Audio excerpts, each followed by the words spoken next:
Hozirda yangi qo'shilgan obunachalaringiz shaxsiy hayotingizga qiziqishyapti. Ozgina ma'lumot berib keting. Men oddiygina ayolman. Oddiy insonman. Oilaliman. 3 ta farzandim bor. Allohga behisob shukr, uchala farzandim ham oliy ma'lumotli. Qizimni turmushga berganman. Qizim ham doktor. Andijon tibbiyot universitetini bitirgan.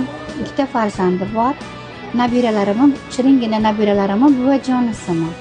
O'zim ham chet ellarda o'qiganman. Bu meni ikkinchi mutaxassisligim. Kasbimni juda ham yaxshi ko'raman. Shu yoshimgacha o'qib, izlanishdan to'xtaganim yo'q.